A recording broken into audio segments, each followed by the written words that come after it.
Hi all. இன்றைக்கி நம்ம காமனாக வர தைராய்டு ப்ராப்ளம்ஸ் பற்றி பார்க்கலாம். நம்ம உடம்புல நிறைய ஹார்மோன்ஸ் இருக்குது. அது வந்துட்டு சில கிளாண்ட்ஸ் வந்துட்டு செக்ரேட் பண்ணும், அதாவது சுரப்பிகள் சொல்லுவோம். அதில் வந்துட்டு நமக்கு கழுத்துக்கு முன்னாடி இருக்கிற கிளாண்டை தான் நம்ம தைராய்டு கிளாண்டு அப்படின்னு சொல்லுவோம். அந்த தைராய்டு கிளாண்ட் வந்துட்டு தைராக்சின்கிற ஹார்மோன் வந்துட்டு செக்ரேட் பண்ணும். ஸோ இதில் ஏதாவது பிரச்சனை இருக்குது அப்படிங்கும்போது தான் வந்துட்டு ப்ராப்ளம்ஸ் இருக்கும்போது நமக்கு தைராய்டு ப்ராப்ளம் இருக்குது சொல்லுவோம். இதுவே வந்துட்டு தைராய்டு ஹார்மோன் குறைவாக சுரக்கும்போது நம்ம அவங்கள ஹைப்போ தைராய்டு, அதாவது ஹைப்போனா லோ, ஸோ ஹைப்போ தைராய்டு சொல்லுவோம். இதுவே அந்த ஹார்மோன் அதிகமாக சுரக்குது அப்படின்னா வந்துட்டு நம்ம அதை ஹைப்பர் தைராய்டு அப்படின்னு சொல்லுவோம். ஸோ இந்த ஹார்மோன் கம்மியாக சுரக்கும்போது என்னென்ன சிம்டம்ஸ் தெரியும், அதாவது ஹைப்போ தைராய்டாக இருக்கிறவங்களுக்கு என்னென்ன சிம்டம்ஸ் தெரியும் அப்படின்னு பார்த்தீங்கன்னா, ஃபஸ்ட்டு உடல் சோர்வு. சில பேர் சொல்லுவாங்க, எனக்கு காலையில் இருக்கிற ஃப்ரெஷ்னஸ் ஈவினிங் இருக்கிறது இல்லை டாக்டர் அப்படின்னு சொல்லுவாங்க. அடுத்ததாக பார்த்தீங்கன்னா வந்துட்டு உங்களுக்கு இது வெயிட் கெயின் ஆகிறது. வெயிட் கெயினாக பர்டிகுலர்லி பார்த்தீங்கன்னா ஃபேஷியல் பஃபினஸ்னு சொல்லுவோம். முகம் கொஞ்சம் வீக்கமான மாதிரி, கைகள் வீக்கமான மாதிரி, கால்கள் கொஞ்சம் வீக்கமான மாதிரி, இந்த மாதிரி இருக்கும்.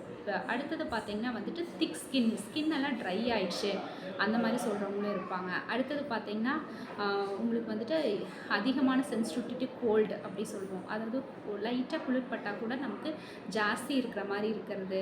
அடுத்தது பார்த்தீங்கன்னா உங்களுக்கு வந்துட்டு கான்ஸ்டிபேஷன், அதாவது இந்த ஹார்மோன் சரியாக சுரக்கலை அப்படிங்கும்போது பவல் மூமெண்ட்ஸ் எல்லாம் கம்மியாகும். அப்போ என்ன ஆகும், மோஷன் ப்ராப்ளம்ஸ் வரும். ஸோ கான்ஸ்டிபேஷன், எனக்கு மோஷன் 2 நாளைக்கு ஒன்ஸ் தான் போகிறேன், அந்த மாதிரி கம்ப்ளைண்ட்ஸ் இருக்கும். அடுத்தது பார்த்தீங்கன்னா வந்துட்டு உங்களுக்கு ஹேர் லாஸ், அதாவது முடி கொட்டுது, எனக்கு முன்னாடி இருந்ததை விட அதிகமான ஹேர் லாஸ் இருக்குது. அப்புறம் லேடிஸில் பார்த்தீங்கன்னா மென்ஸ்ட்ரல் ப்ராப்ளம்ஸ் நிறையா வருது.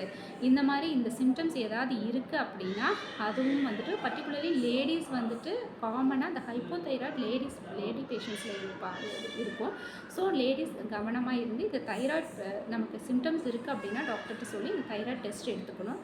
அதே போல் தைராய்டு எடுத்து நமக்கு தைராய்டு இருக்குது அப்படின்னு கன்ஃபார்ம் ஆயிடுச்சு, உங்களுக்கு ஹைப்போதைராய்டு தான் அப்படின்னு கன்ஃபார்ம் ஆயிடுச்சுன்னா கொஞ்சம் லைஃப் லாங் இந்த மெடிசின்ஸ் எடுத்துக்க வேண்டியிருக்கும். சப்போஸ் சில பேர் கொஞ்ச நாள் எடுத்துகிட்டு கொஞ்ச நாள் விடலை, எடுத்துட்டா நம்ம ஏதாவது ப்ராப்ளம் வருமோ அப்படின்ட்டு விட்டுட்டோம் அப்படிம்பாங்க.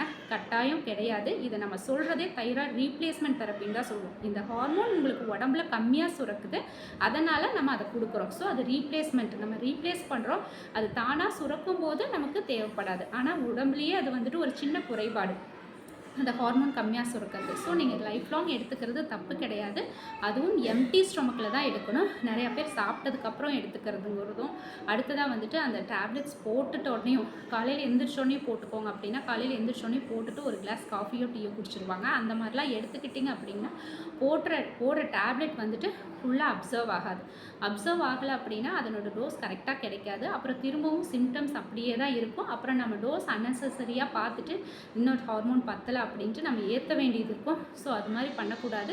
வெறும் வயிற்றில் அப்படின்னா காலையில் எந்திரிச்சோடனே ப்ரஷ் பண்ணோடனே போட்டுட்டு நீங்கள் காஃபி டீ எல்லாம் 1 ஹவருக்கு அப்புறம் தான் எடுத்துக்கணும். அது மாதிரி எடுத்துக்கிட்டிங்கன்னா அந்த தைராய்டு ஹார்மோன் லெவல்ஸும் கரெக்டாக மெயின்டைன் ஆகும். அப்போ உங்களுக்கு இந்த மாதிரி சிம்டம்ஸ், உங்களுக்கு தொந்தரவுகள் எதுவும் இல்லாமல் நார்மல் லைஃப்பை நீங்கள் ஹெல்த்தியாக லீட் பண்ண முடியும்.